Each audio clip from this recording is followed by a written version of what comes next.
So what I think we'll do is ask everybody to turn off your videos for the moment, and then we'll, as you get introduced into the program, we'll ask you to turn on your individual camera. And of course, Linda, you'll be up first.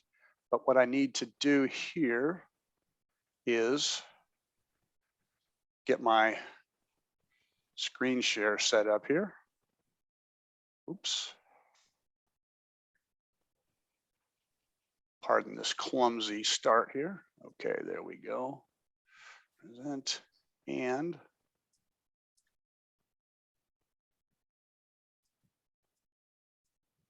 voila. All right. So if you cannot see my screen with the title slide, Improving Donor Retention in 30 Minutes a Week, please speak up and let me know. Otherwise, we're going to proceed. And thanks for all of you who showed up on time or close to it today. We're going to try to spend less than an hour, less than a full lunch hour on this topic today. Oops. First things first. Okay, lunch was on us today. If you registered early and requested such, you should have gotten a Grubhub gift card from my good friend and colleague, Stephen. If you didn't receive an invitation, then feel free to let me know. I'm going to put my email address in the chat window here. And you can email me. It might be too late to help you today, but we'll get you a rain check on lunch. And I'm chatting in my email address, so you can ask for a free lunch or anything else that comes up as a result of this call. You're welcome to email me at that address. Okay, so here's what we got lined up for you today. It's going to be a fun presentation. We have first yours truly. I'll be speaking about our subject of Bloomerang and donor retention. We also have a couple of guest customer presentations from Michelle Gorham, who's the Chief Advancement Officer from the Y in the Rock River Valley, and also from Lori Burkus Nelson.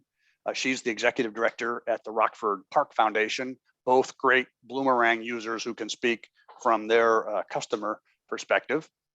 But the first person I want to introduce you to is Linda Waston of Waston and Associates, headquartered in beautiful Davenport, Iowa.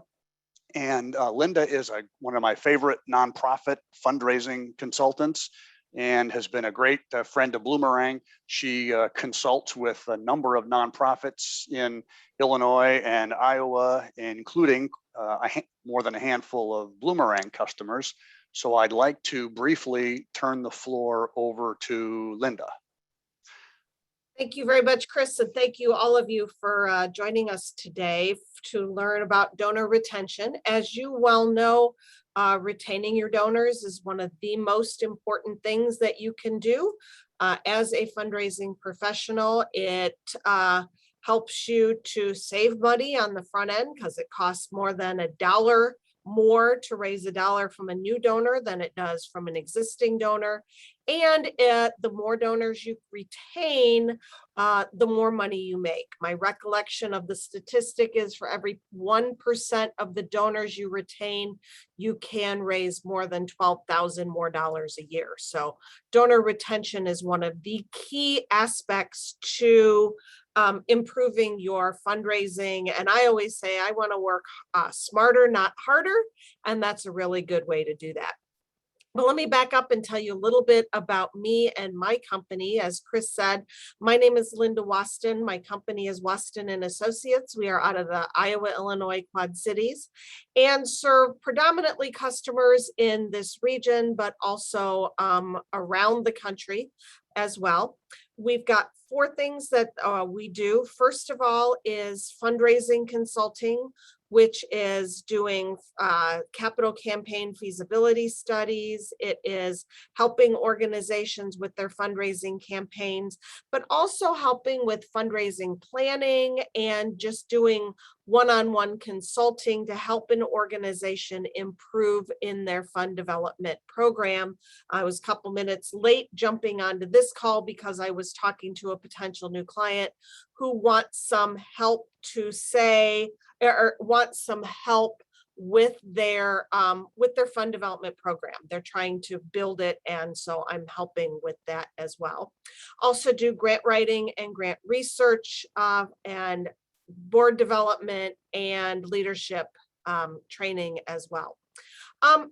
I met Chris a number of years ago, was trying to think about how long ago that was, but probably 5, 6, 7 years ago when he came to speak at an AFP meeting on a similar topic here in the Quad Cities. And we just started talking about what he did. He was asking me what I did, was talking about the Bloomerang Partners Program. And I said, I am happy to recommend a product, but I have to believe in it first. Before I opened Waston and Associates 10 years ago, I spent 14 years at St. Ambrose University, and part of my responsibility there was overseeing their database.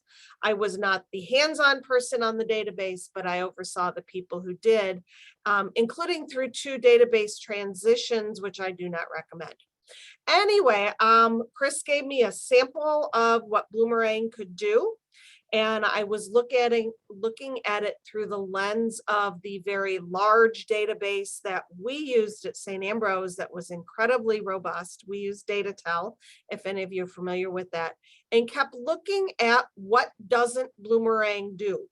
I was trying to find the holes in it through that lens of what our large database did. And I'll be honest, I couldn't find them. I was incredibly impressed with the ease of the system. I was incredibly impressed with how comprehensive it was.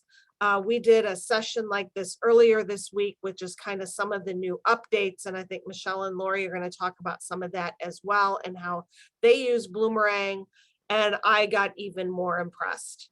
And as Chris said, a number of my clients use Bloomerang. I recommended it to them. They looked at it, they saw it met their needs. And other than, gee, I don't remember how to do XYZ, though the customer service is awesome, I don't think I have a client who's not happy with the product. So you're going to learn a lot today about how to retain donors, how Bloomerang can help you with that.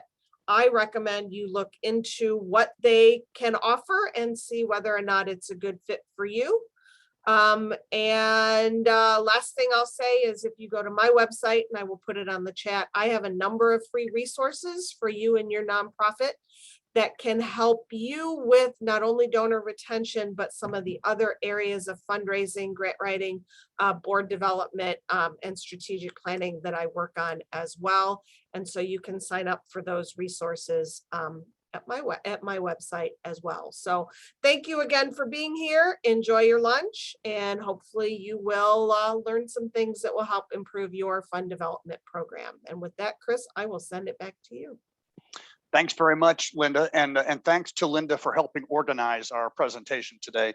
I thought it was interesting. One thing that Linda said is that she recommends you look into Bloomerang to see if it's a good fit for you.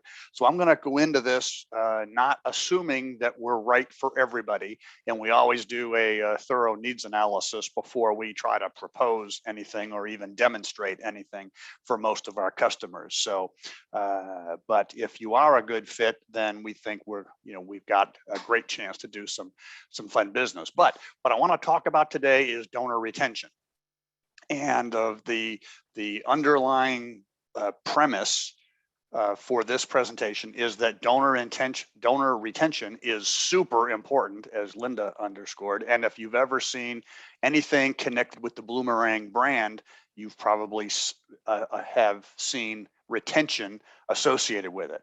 Okay, but why? I got a lot of things to worry about as a fundraiser. Why should I worry about retention? Most of the data I'm going to share with you is courtesy of the Fundraising Effectiveness Project. If you're not familiar with that, well, you ought to be. It's a joint venture between the Association of Fundraising Professionals, AFP International, and the Urban Institute.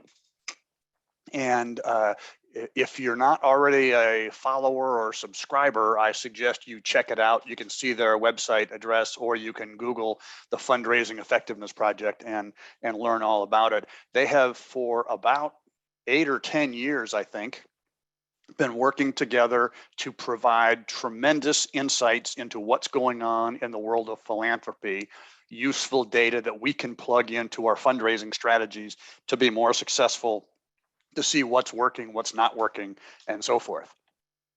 But the most poignant insight, I think, that we see in the Fundraising Effectiveness Project report year in and year out is the relatively terrible state of donor retention. You'll see is these buckets list several categories of donors. Oops, what happened? My presentation just went to sleep on me. Okay. You'll see that overall, the average for all nonprofits in the United States, the average rate of donor retention is less than 50%, and it's been getting worse year in and year out. So on average, if you're average or typical, then all these donors you have in your current fundraising pool, next year, fewer than half of them are going to show up again. And you'll see in particular, the fickle first-time donor. You know, we always celebrate getting new donors into the family, but the sad truth is that all those new donors each of them have about a 5-to-1 odds against ever donating to your organization again. You'll see as we move from left to right, you'll see the repeat donor has about a 3 times greater chance of giving again than the first-time donor. And so the key to fundraising success and improving retention is to get that bridge from the first gift to the second gift and get them in the habit of giving. And that's what we're going to talk about here today. Donor retention, or lack thereof, for most nonprofits, according to the Fundraising Effectiveness Project, is the single most expensive problem that we have.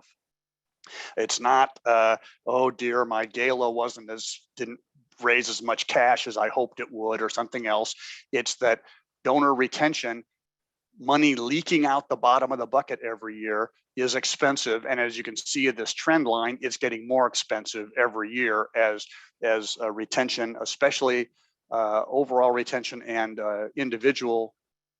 Oh, I have a first-time donor retention stat for you here also, but you can see that the rate of retention has gone in 5 years has gone down about 5 or 6%, and that's for a number of reasons. But I think we can attribute at least some of that to the emphasis on digital fundraising, with less of an emphasis on the old-fashioned human touch that is so important in cultivating and maintaining relationships. And we'll talk about some of that in particular as we go forward. According to the Fundraising Effectiveness Project, this is a very broad measure, but the average cost to acquire a donor is about $29, and the average first-time gift is about $25. So if we acquire a new donor at $25 and we don't renew that donor, we were probably better off not soliciting them in the first place, because for every new donor that we get, we lose $4, at least in the first year. That's why retaining them and improving their lifetime value is so important. When we look at donors who have already lapsed, and we'll say at least a year to 2 years since their most recent donation, statistically, the chance of recovering them is almost zero. When they lapse, you'll see that number has been slipping every year also. Now it's less than 4% of lapsed donors ever show up again. And I'm going to talk specifically in a little bit about some tips and tricks on how you can stem that tide also. According to our good friend, Dr. Adrian Sargent, with the Lilly School of Philanthropy, who is also a key product contributor to the Bloomerang product. He's helped us to design a lot of our retention machinery in Bloomerang. He tells us that the typical cost of acquisition, and if Linda had her own ratio of acquisition to donation, so there are several different takes on this. Adrian says that the initial cost is 2 to 3 times their initial donation amount. So the metrics are all a little bit different, but the trend line is the same. The good news is that renewal response rates, getting donors to give again, is 20 to 30 times higher than it is for acquisition. So getting them in the door is key, and then retaining them and taking advantage of the relationship we've created is how we really make our money at the foundational level in your donor database, in your donor universe. So what this means is that most of us are always concentrating so much our energy on acquiring donors, raising money through fundraising events and things like that, when we, as an industry, we need to be paying a little bit more attention to the value of every donor that we already have, treating them like a precious resource. So how do we do that? One of our other favorite research sources is Donor Voice. If you're not familiar with Donor Voice, Donor Voice is the home of one of our favorite fundraising pundits and gadflies, Roger Craver, who publishes an almost daily newsletter called The Agitator, which is worth the price of admission just for the entertainment value, if not even for the valuable fundraising insights that he gives us. But they did a survey of 1,200 donors who had given multiple times in a certain year, and asked them why they would keep giving to that organization. And there were 32 reasons they could have given. I've ranked the top 7 here, and I'm only going to talk about a couple or 3 of them. But these are all things that we can control as fundraisers in their donor experience. The first and foremost is outcomes. They want to be able to see where their money is going and that it's doing something productive. So our communication with those donors is critical to let them know that we value their contribution and we're making good use of it. Knowing what to expect came as number 2. And I interpret that as meaning having a good connection, feeling like they are part of the organization, it's familiar to them, they've got a certain sense of intimacy with it, and there aren't many surprises, especially when it comes time for asking the donors for money. Timely thank you, of course, that came in at number 3, which kind of surprised me, but it showed up on everybody's list, so it could be the number 1 overall. And I want to skip down to number 6. That feeling that their involvement is appreciated with the organization. This comes down to communication and applying some of those personal, even low-tech touches that make them feel like they're really important to you. I've got a personal story of my own that I'll tell you if we have time. I won't bore you with it now, but I can tell you how important some of these things is in a real-life case study starring yours truly. So all these things that we talked about are super important. And what I can hear a lot of fundraisers saying is, how am I going to do that? Bandwidth is my main problem. I don't have time for more stuff, more to-dos. So what we're going to talk about is how we can pick what's important to us. And if money is important to you as a fundraiser, then we have maybe some rearranging of priorities that will allow you to improve your revenue, your retention, without adding a whole bunch of things to your already jammed to-do list. So let's stop and think for a minute. Where is our time best spent? Where will we get the most bang for the buck, so to speak, in terms of fundraising? So obviously, we all know we have some rock star donors. We know who they are. We don't need to be told who they are. We know what to do with them. We know how to handle them. That's kind of hopefully a no-brainer for most of us. We know who are the real movers and shakers among our donor constituency. But sometimes forgotten are our first-time donors and how important they can be. One thing is that our rock star donors didn't just fall out of the sky and become rock stars. They were first-time donors at one point, and part of our goal, our challenge as fundraisers, is to get them from that first gift over time to becoming a rock star giver. We have other donors who could be major rock star donors, but aren't. And we have other donors who are kind of chugging along and giving us 50 bucks or 100 bucks a year that are not really engaged, that could have a huge additional lifetime value to my organization. So they all need and deserve a personal touch, which we'll get into here. Excuse me. Okay, so we're going to start with the good old-fashioned phone call. And I know, oh my gosh, I don't have time to make more phone calls, but just hear me out. The phone is extremely effective in fundraising because it transcends all age groups and demographic groups. You can't say that, oh, my donors are too old, they don't have a phone. Everybody has a phone.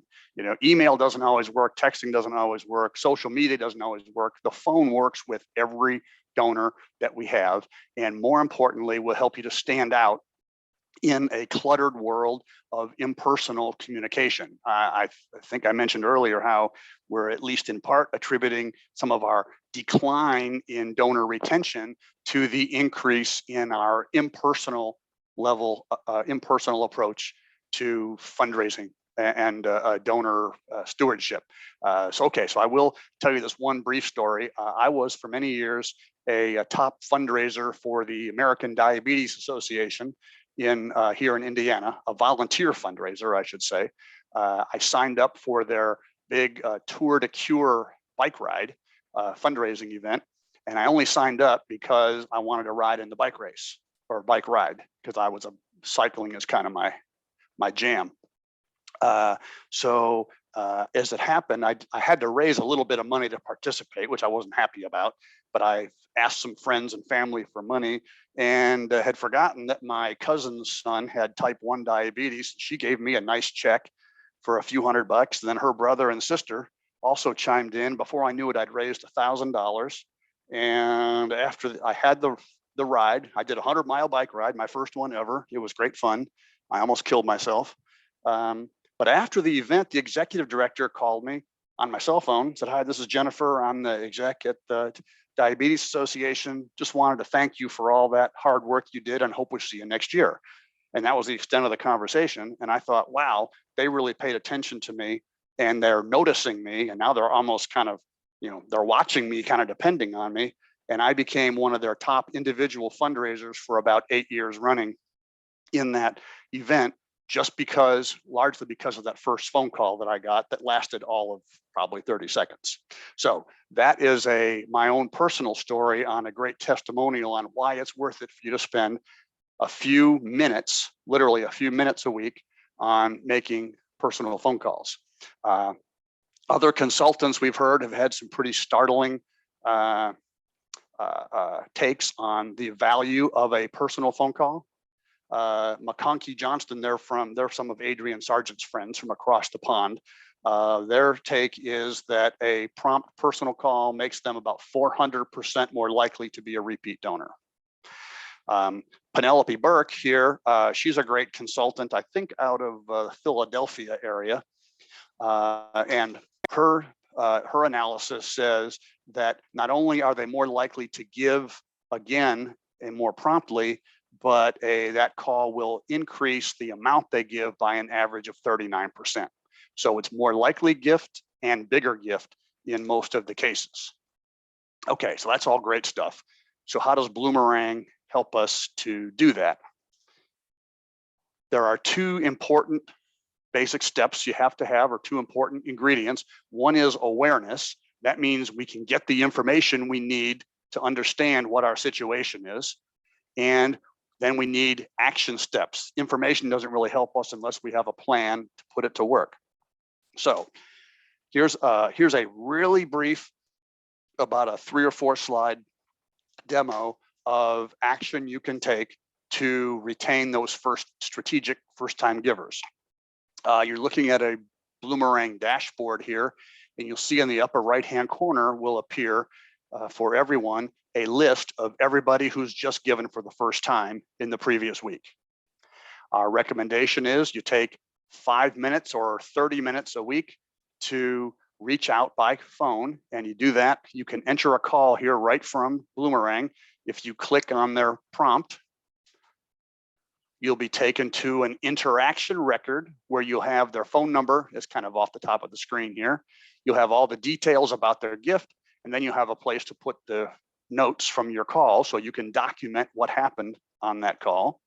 And then when you save it, that documented phone call with the notes becomes part of their history. So everybody in the future who looks at that record will see that that phone call took place.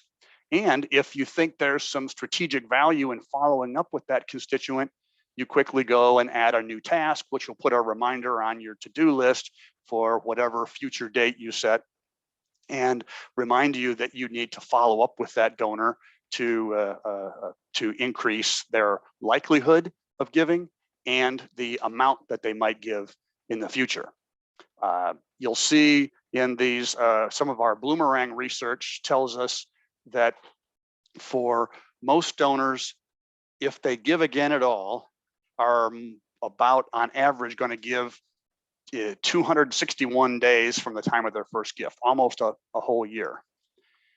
That one phone call, according to our analysis, will reduce that time, the speed of their next gift, by about 60 days. And with multiple phone calls, we'll see the window between now and their next donation goes down to less than 2 months. So we did that, all this in 30 minutes a week or less by making phone calls and welcoming new donors into our donor family and realizing some tremendous results, much like my experience with the Diabetes Association. So remember, not only are these gifts likely to come sooner, they're also likely to be bigger, according to our friend Penelope, about 39% bigger than the first gift on average. I'm going to try not to glaze you over with too many stats and graphs and things, but you can see these 4 categories of personal contact that we might apply. If you just look at the names of the categories and the top part of each graph, you'll see that phone calls, personal phone calls on average have increased first-time donor revenue by about 19%. A personal email, meaning one that you wrote yourself in Outlook or Gmail, has a 14% bump in first-time donor revenue. Texting, 13%. And of course, in-person interactions, meetings, and things like that are going to have the biggest impact at about 21%. So that is the crash course in first-time donor cultivation and retention that we could spend a whole hour just demoing and discussing that aspect of it. But I hope that's enough of a teaser to at least give you a sense for the approach and the information at your disposal to execute on that. The other thing that we talked about was our lapsed donor recapture. This, as you saw on the graph, was an extremely expensive proposition with only about a 4% recovery rate. So how can we help improve, once those donors do lapse, how do we get them back efficiently and effectively? So again, the 2 components of our strategy are awareness of who's who and who needs to be reached out to, and action. How do we actually reach out and contact and proactively recover some of those donations? Okay, back on your Bloomerang dashboard, anytime you log into Bloomerang, the primary feature that you'll notice is your donor retention gauge. It tells you how many donors you had, how many you kept, how many you lost. In my case, my rate of retention in my demo database is 54%. Sadly, that's about 10 points above the national average. But I can go to that report and that graph and click on it to see who are my lapsed donors. I need to know who has fallen off my bandwagon. So in my case, you'll see it ran a list of 256 households. In that left-hand column, I'll see the name of every lapsed donor. And as I move from left to right, I'll see the date of their last donation and then the amount of their last donation. And at the top of that column, you'll see a sum of all of the lapsed donations, which tells me how much money I've effectively lost for failing to keep these donors in my giving family. So this is this report that you generate. You can just save this report and have it ready to go so that when I, from here, go and click on my letters feature in Bloomerang, in my letters, I would create a specific, very personal, on-target lapse donor recovery email template or letter template, where I'm going to thank them for the amount they've given us before, remind them that they've been generous with us before, and then, of course, make our pitch for recovery. And using that report that we just ran, I'm plugging that in as my distribution list, that report of my lapsed donors. So each of those donors is going to get a letter that thanks them personally for the specific amount that they gave me last time. And then from there, I'm just running my letters and getting them out in the mail. The routine that I just blew through doesn't take a whole lot longer than what I showed you. It's going to take you probably 5 minutes to run that report and run those letters. The biggest part of the job is folding, stuffing, and signing however many letters you wound up in that run. But my advice to current customers is run that routine once a month and then see how much of a dent that makes in your lost donor, lost dollar pool. Some of our customers, if you have a lot of donors in that lapse list, especially if you have some big ones that are missing, like $500 and up, $1,000 and up, I would call out anything above a certain threshold and give that list to your CEO, to your board chair, or whoever, and have them make personal phone calls, again, deferring back to that personal phone call approach, to have a personal conversation with those larger donors to ideally woo them back into the field. So that's an easy routine you can do in 5 minutes a month. And so I have a challenge, sort of a research project I'm going to assign to you. I would like for everybody to calculate how much money is lost due to lapsed donors. And you can get that information from almost every database if you work hard enough at it. But identify them and then send focused appeals to those people, trying to woo them back into the fold. And I would use letters, emails, and personal phone calls, as we just discussed, and then recalculate your lost revenue after 90 days or 120 days or a year, and see how much of a dent you can make in that. That would be a very gratifying thing to learn, and something where you could brag to your board about how you're using your time and your priorities to actually increase the revenue for your nonprofit.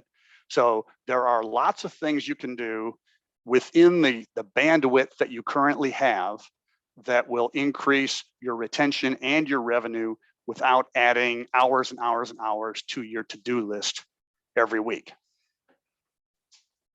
Okay. Linda, have we had any really compelling questions chime in yet? Chris, we don't have any questions yet, so please do put your questions in the chat or in the question and answer pod. Matthew mentioned that he's got a share rather than a question. It's always effective and fun to do a phone call thankathon, either annually or biannually. Great way to engage board members, especially if staff bandwidth is an issue. I love that.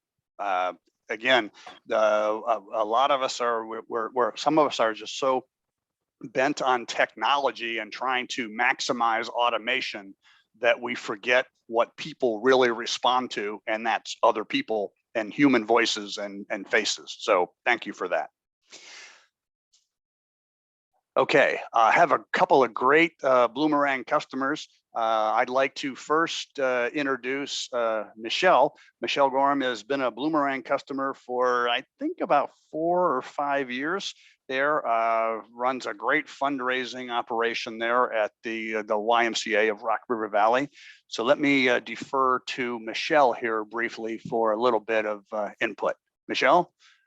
Hey, everybody. Thanks, Chris, for the opportunity to be here today. I have really enjoyed Bloomerang, and actually I wound up taking notes today because I use the first time caller feature or the first time donor make a phone call feature all the time, and am regularly assigning tasks to our branch executives to call those people. And sometimes I hear them say, well, do I have to call? And I tend to the sarcastic side, and I'm like, oh no, you don't have to call. If you don't ever want any money, you should not call them. And so generally speaking, they're pretty cooperative then about making those calls. I have loved Bloomerang while we've been using it. I came from a hospital where we used one of the, sort of the big branded database. I came to the Y, and we had a Y, there's a database at the Y that is both operations and accounting, and they sort of slapped a fundraising feature on the backside that I was never a fan of, but couldn't justify the higher cost of the big name one. And when I saw Bloomerang at a conference, I realized that it had like Linda was saying, every feature that I was looking for was available in Bloomerang. And one of the things I've liked the best is that reporting is super easy, but Bloomerang is always, always, always looking for another way that they can help us do our jobs better. So whether it's, all of a sudden we had the batch entry feature, which was so great. It saves me so much time. In fact, it saves me about 16 hours a month because I can do our payroll deductions. It was taking me a full day every pay period to manually enter all of our payroll deductions from staff.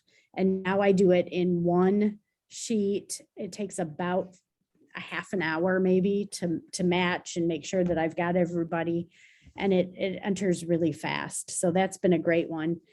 The other advantage for me has been the ability to create some customizable fields. So when we have conversations with donors and they say, my favorite thing about the Y is camp, then I can make that note. And when we go out to do a fundraising program for camp, I can run a list of everyone who said their top priority is camp. And I know who my targets are for raising money for camp. So I have been so in love with our database. I enjoy using it. I just talked to support yesterday. The support's amazing. In fact, I talked to Kiki twice yesterday. So she was probably she wasn't annoyed. She didn't act the slightest bit annoyed. And actually helped me with something that was more a Google issue than it was a Bloomerang issue, but still wouldn't give up until we figured it out. So if anyone has questions, feel free to get in touch with me at the Y. I'll stick my email address in the chat box. You can feel free to contact me. But for now, I'll just say that we love our friends at Bloomerang and appreciate all the help they give us. Wow, Michelle, that was great. Thanks so much. Michelle has been somebody who's really embraced the database and tried to exploit, if you will, all of the nooks and crannies there that are what bring the real value. So thanks so much for that. And I think Michelle said she was going to chat her email address in there if anybody wanted to reach out to her personally. And my other favorite Rockford area fundraiser is Lori with the Park District Foundation. So Lori, welcome and thanks for being here today.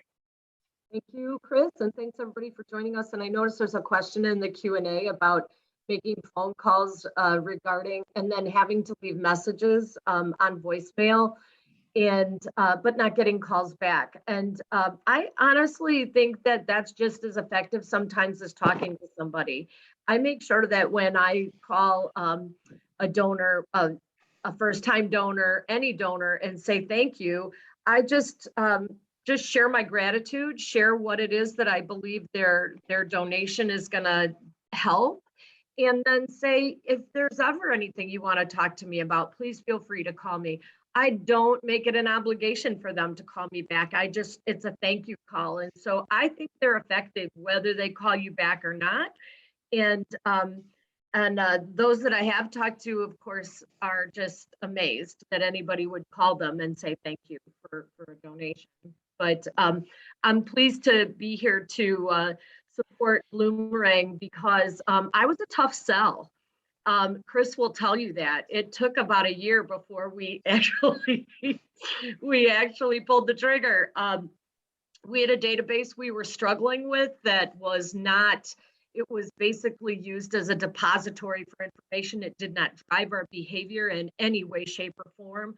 We're a very small office of 3 employees. And so, we just kept saying something's got to be easier. Something's got to be easier. And Bloomerang was the first product that I felt like this is really user friendly. But we needed it to integrate with QuickBooks. And at the time it did not.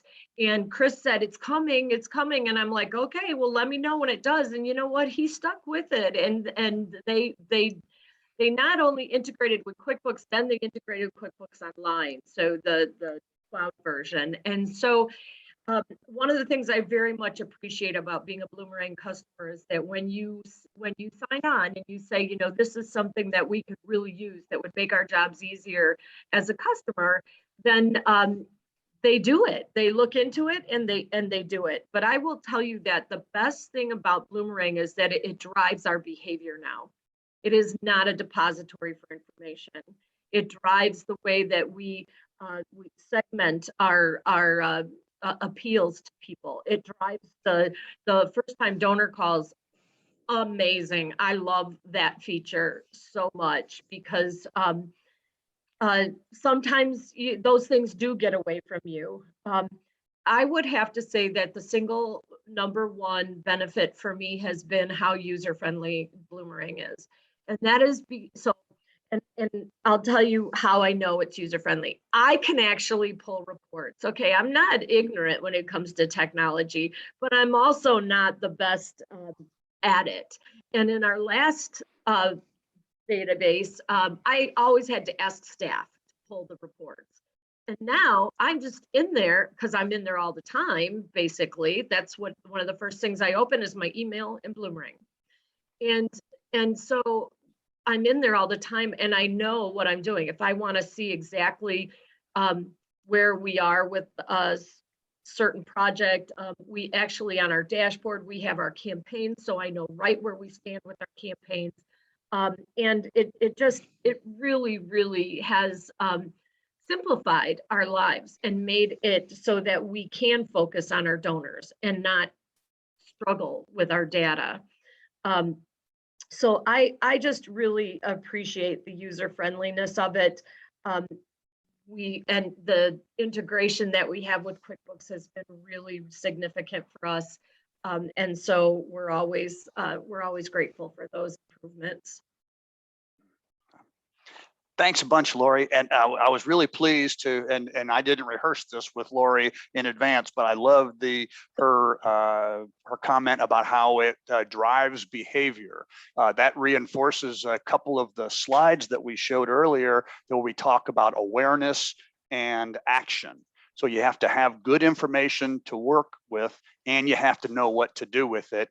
And as Lori pointed out, have a user-friendly way to actually take action that has a return on investment. So thanks for being a great customer. You bet. And I would echo what Michelle said about customer service as well.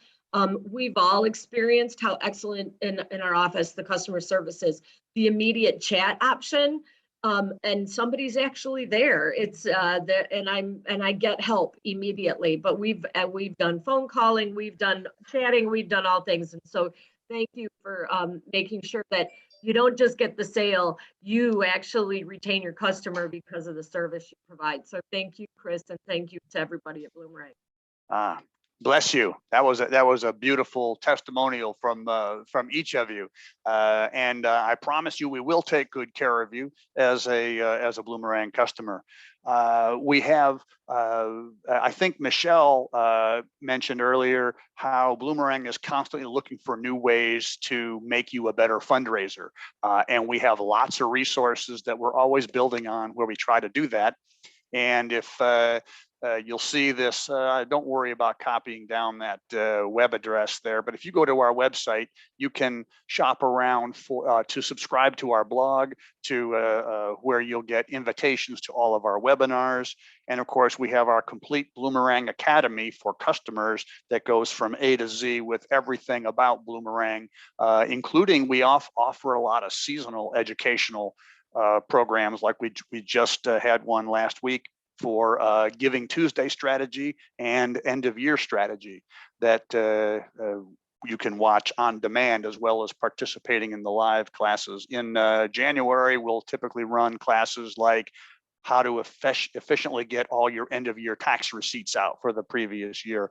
And a lot of our classes, most of them, if you attend the live session, are qualify for CFRE continuing education credit as well.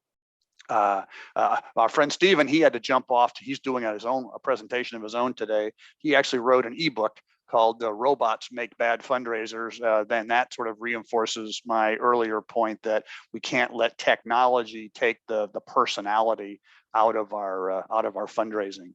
That really concludes our show. We're about 11 minutes early, which I hope everybody thinks is great. I'm going to chat again with my email address.